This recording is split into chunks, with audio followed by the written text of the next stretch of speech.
Welcome to the final episode of TribeX. Our next speaker is Kasper Suomalainen. Kasper is an investment manager at Superhero Capital, an early-stage VC fund investing in insight-driven startups. He's in charge of deal flow and marketing and typically looks at cases involving machine-human interaction. Please welcome Kasper Suomalainen.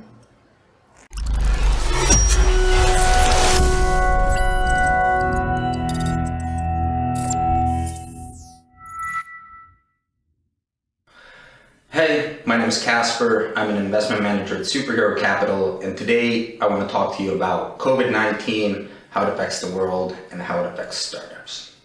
So let's first start with a high-level overview of how the world's changed, and then really dig down deeper into what things startups should be looking at right now.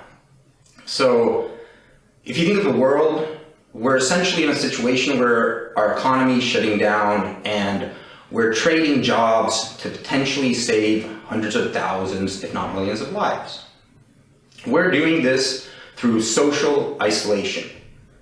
And we as a species are really social, so that's where the hard part comes in. This has affected a bunch of industries already, and we feel the effects. It's first and foremost, travel and hospitality, restaurants, education, so schools, and different types of events, whether it be conferences, movies, theater, but basically every type of activity that requires us to cluster together has been negatively affected. And this has had a profound change on how we work, shop, and live already. And we're most likely going to go to a recession after this. But yeah, talking about recessions, it's typically a threat, but also it can be a tremendous opportunity for startups. If you look at the recessions in the past 100 or so years, it's 1930s, the Great Depression. Disney came out of that, so it was really about how we entertain ourselves that changed. The OPEC oil crisis in the 1970s, Microsoft started thriving in the aftermath, so it really changed our behavior and how we work. Then at the turn of the millennia, there was the dot-com bubble. So it was really Google, how we search, or PayPal, how we shop, are a few examples of companies that change how we live. And then the financial crisis in 2009. There was Stripe, how we shop again.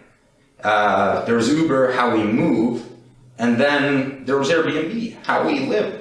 So these have been very profound changes in the way we as species navigate our world and live. And this is going to happen again. So even though it's a threat, it can be a tremendous opportunity for some startups. And the market's not normal anymore, really. It's if you look at global supply chains, they're dwindling down. So this affects especially startups in the hardware and retail sectors. Or if you have an outbound sales model that requires that one-on-one contact, that physical contact in order to do sales, you might be at a bit of a disadvantage compared to a low-touch, no-touch SaaS software-only model. And it's really COVID-19 is acting as a catalyst for both society and for startups. Now, for society, or in chemistry, essentially, a catalyst is a substance that participates in a chemical reaction by increasing the rate of the reaction without actually affecting the end product. So the catalysis effect of COVID-19 for society is that our rate of technological adoption has leaped forward.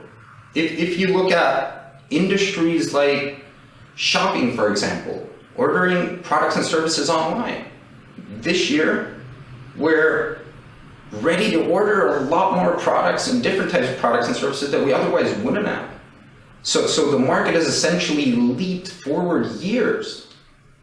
So this is a great thing for delivery startups, for example. And overall, it's been a tremendous change that makes startups, or forces startups to focus. So COVID-19 is a catalyst for focus for startups. And it really puts startups in a position to start thinking on what actually counts. So the world is changing at a rapid rate, and COVID-19 is a catalyst for startups for focus. So what does this mean? Essentially, it means you have to start focusing on, first and foremost, what actually matters. You have to start solving an actual problem. These nice to have products, it's just not going to fly anymore. Either you have product market fit or you don't. But if you almost have product market fit, it's just not going to cut it.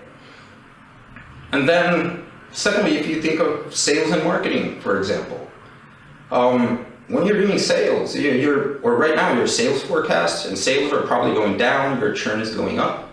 So you really have to start thinking of the sales message you're putting forward.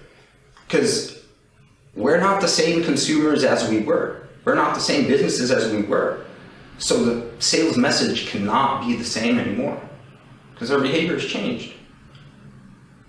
And when it comes to marketing, start looking at your marketing channels with the highest return on investment and start cutting down on those channels that don't bring that many customers to your business. And essentially, you have to start cutting down on all your costs, looking at your fixed and your variable costs, playing around with them and seeing if you can extend your runway by changing your cost structure. And then, what else? Oh, headcount. That's a big one. So you might have to use a machete and start thinking if you can be equally productive with fewer headcount. And if you have to use the machete, use it once and make a deep enough cut, because there's really nothing worse than a startup with all the employees constantly fearing of who's going to go next and when. I mean, uncertainty creates tension, and that's the last thing that you want to be spreading. But this can also be a great thing for startups, because you might have a chance to focus on resources that you otherwise wouldn't have had the chance to, especially if you have a good cash balance.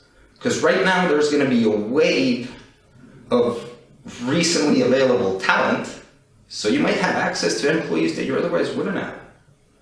Or if you look at grants, there are national level and EU level grants that help some industries and some startups power through this crisis. And what to do now?